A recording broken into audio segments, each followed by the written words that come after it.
Welcome back to my channel. My name is Jackie and today I'm here to do a book haul, but it's actually going to be a library book haul. While I have bringing books into my at-home library this year, I actually have been using my local library quite a bit more than I've been, buying books and bringing them into my personal one. So I figured it'd be kind of fun to do just a little bit of a library haul, show you guys what I've been picking up. Again, I've been using it a lot this year, so a lot of the books that I have been reading have been coming from here, which isn't a bad thing. And maybe one day I'll own physical copies and have them on my shelves here at home if I enjoy them enough. But without me rambling on any further, let's jump right in and get started with the haul. I also wanted to mention before diving into this haul that I have already mentioned quite a few of these books in like my monthly TBRs and wrap-ups, so you might have heard me talk about them before. Just wanted to throw them out here, but let's dive in. First one that I want to mention in today's haul is one I'm actually currently reading, and that is Witchcraft for Wayward Girls by Grady Hendrix. As I mentioned, I am currently reading this book. I am 78 pages into it. I'm really enjoying it so far. This is my first book by this author. I have heard a lot of good things and some mixed reviews about his work in the past, so I've been kind of hesitant to pick it up. But like I said in many videos this year, I'm trying to dive more into the horror and thriller side of books and genres that are much outside my comfort zone, so I figured I'd give this one a shot. This is a horror novel. It is set in the 1970s, and we are following four main characters, all young girls who are unwed mothers. This heavily deals with women's reproductive rights, and they are all underage, I believe. I think all of them are following, and pregnant. And they have been sent to this home in Florida by their families to, escape the reality of what they're dealing with being, underage and pregnant at the same time and unwed. So that is that. And this home is supposed to, be there to make them the best person they can be. And it's a safe space for them to have their babies and then move on with their lives afterwards. They are not treated well. And one day, one of our main characters finds a occult book from the librarian who deals with witchcraft, and it takes off from there. That's all I really know. That's really all I'm going to say.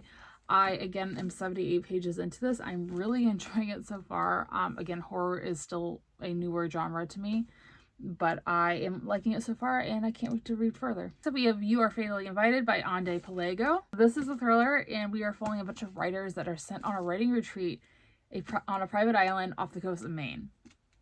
Just sign me up right there. And from what I'm getting from the synopsis, to me it sounds a little bit like In None There Were None by Agatha Christie, which I really liked. And I also heard about this along with Witchcraft for Wayward Girls in the next book I'm going to talk about, from Kayla over Books and Lala, who I'll link down below. This was, I think, her book club pick for March, if I'm remembering correctly. Again, I'm trying to get more into thrillers and horror and mysteries. So when I heard about this, I'm like, well, I liked it and then there were none. So maybe I'll give this a shot and really like it. I'm really excited to dive in. We have The Inheritance. This is yet another thriller, and we are following characters who are part of a larger family. And this is following a family reunion, but unlike, normal family reunions, this one turns deadly, and that's all I know. Obviously, it deals with the topic of an inheritance. I'm sure that has a massive play in this. Again, I heard about this from Books and Lala. I think this is her book club pick for this month of April, if I'm remembering correctly. And it's really short. I think I can probably fly through this. I think I'm also going to pick up this on audio when I'm done with Witchcraft for Wayward Girls, so I'm again excited to dive in and see what I think. Next up, we have We Used to Live Here by Marcus Clear. Again, a horror novel. This is following two main characters who are a couple. They move into this house, they think nothing of it, they go about their daily lives, and then a couple of strangers show up on their doorstep claiming that they used to live in the house and want to just come in and look around. Everything seems normal until weird shit starts happening with the house, to put it lightly. And that's all I know. I have heard this referenced to House of Leaves, I can believe, if not compared to House of Leaves, which I loved when I read it and finished it at the beginning of the year. I'm really excited. Again, it's not very long, so I think I could probably fly through this as well. Again, if it's compared to House of Leaves, anything like that, I'm probably going to love. So I'm excited to dive in. We have Sociopath by Patrick Gagne. This is a memoir and it is dealing with sociopathy and what it's like being a sociopath. Sociopathy and psychopathy are very interesting topics to me. I think they're fascinating. I've taken multiple psychology courses throughout college and just done own research on my own time. I think they're very interesting topics to dive into. So I'm really excited to see somebody's own hand-on life experience dealing with this condition and seeing what it's like. Second to last book in this haul, we have Adrift in Currents, Clean and Clear by Shauna McGuire. The 9th book in the Wayward Children series, the first book being Every Heart a Doorway. I have read almost all of the books in this series. I have only missed one in the years since I started reading this. They're very short novellas. I love them. It's easy to read, easy to listen to on audiobook, and I'm ready to play catch up on this series. I'm not sure on the plot of the last book, but this one is following our main character Nadia, who is a disabled main character, and we are following her as she lives her life and ends up in the world of turtles and water. And I'm just gonna say I'm obsessed with this cover. I think it's really pretty. I always love the colors and covers of this series. I think they're very pretty, very well done.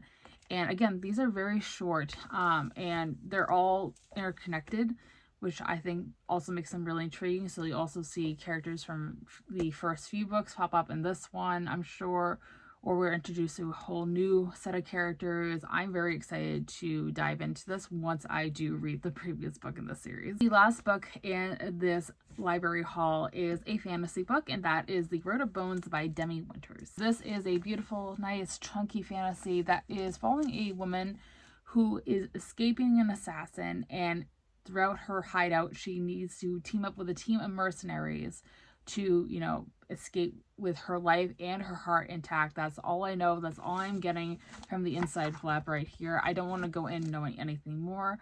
I, again, have been trying to dive more into deeper, chunkier fantasy novels. It's been a while since I've read a chunky fantasy like this, so I'm excited to dive back in, and hopefully this is a good one. That is going to be it for today's video, guys. I hope you guys enjoyed. I'm really excited to share all my thoughts on these books if I can get to them before they are due with my library. But I'm excited to read them regardless in any manner. But if you guys enjoyed the video, be sure to give it a big thumbs up. Subscribe if you have not already for future bookish content just like this. And let me know in the comments down below. Have you guys read any of these books recently or at all? Have you, checked them out in the past from your library? Or what have you checked out recently from your library? As I would love to know. And as always, all my social media links are linked down below if you guys would like to follow me on any of those. With all being said, I hope you guys have a fantastic rest of your day, and I'll see you guys soon for another video just like this. Thanks for watching, everybody. Bye.